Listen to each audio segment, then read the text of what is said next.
shout out to TEMSEA and you and Phil. And the course is amazing. I can't say that I did too much for the course. I've gotten to be the byproduct of it, and have actually was super excited to be involved this time. And not only did I have an opportunity to hopefully add some insight, but I learned something every time. Yeah. And so that is huge for me from a leadership development standpoint.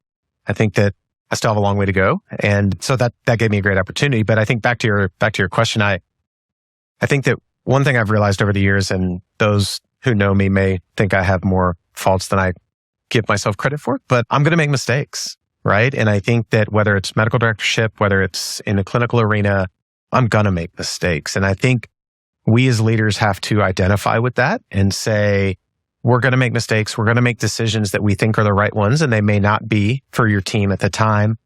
And so knowing that as you kind of go through that leadership journey, sometimes you're going to make really great decisions that your team is completely on board with and understands. And then sometimes you're going to make those decisions, say something that kind of whittles away a little bit of that. And you just hope it's not a big mistake that takes away people's trust, that instead it's one of those mistakes that you make as part of being a leader, and it's not meant in any nefarious way.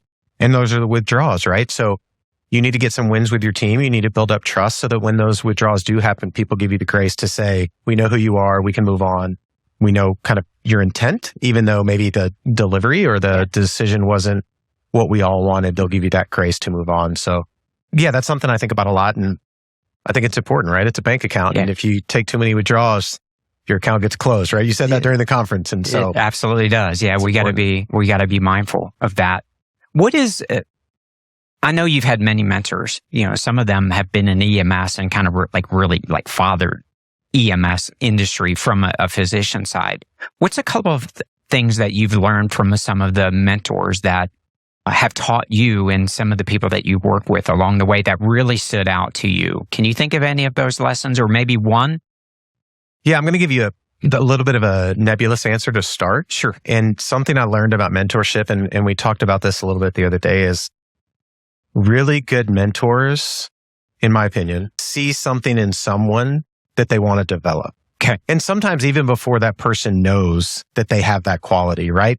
Someone kind of, and I think it's important to do this, whether it's in the EMS arena or elsewhere, look at your team and you're going to see qualities in people that you think, man, you could really be successful at X. You seem to really enjoy it. You're great at it. You have some leadership abilities. And then they kind of help guide you in that direction. I think obviously mentorship can work as well, where you pick somebody out to be a mentor. But I think that a lot of the mentors I have not come directly to me and said, or nor have I asked, hey, I want you to be my mentor. It was kind of this relationship that built over time because they saw something and gave me an opportunity. So I think that's number one, is as a leader and as a mentor, really look at those people around you and say, wow, how can I help foster what they're doing? We need more of that, and naturally become a mentor. I think that the other thing is, as a leader, you got to build a team around you and as a mentor, I said that I have a lot of faults, and you as a mentor have to, and as a leader, identify that and figure out how you build a team that brings you up and brings everybody up, knowing that we have all our strengths and weaknesses. So, and I think the final thing is, while you're not going to be 100% happy in everything you do all the time, I think mentors in my life have led me to a place where I'm incredibly happy in my career.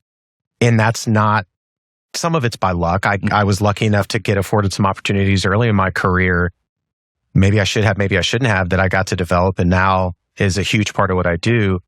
But I think mentors can really help you navigate where are your strengths, where are your interests. Let's plug you in there so that you really get momentum in your career and find excitement in what you're doing and find that purpose. We talk a lot about purpose. And I think that when you've had a bad day, when you've had a good day, you always should be able to go back and say, what's my purpose in what I'm doing? And that should drive you to keep going. So powerful statement. Well, you've mentored me over the years, and I'm grateful. I'm grateful for the partnership and for you spending a little bit of time with us today, man. Thank you. Yeah, well, thank you. I don't want to embarrass you too much. But by all means, it's good. I didn't really want to know what I wanted to do with my life for a long period of time. And then 2015, when you and I had the opportunity to meet each other kind of for the first time. It was the first time. And launch into this EMS Center of Excellence has just brought so much value and joy to what I'm doing. So thank you. Kudos to what you're doing. I appreciate TEMSEA and everyone who's working on this project, and excited to see where we go. That's awesome, man. Thank you, man.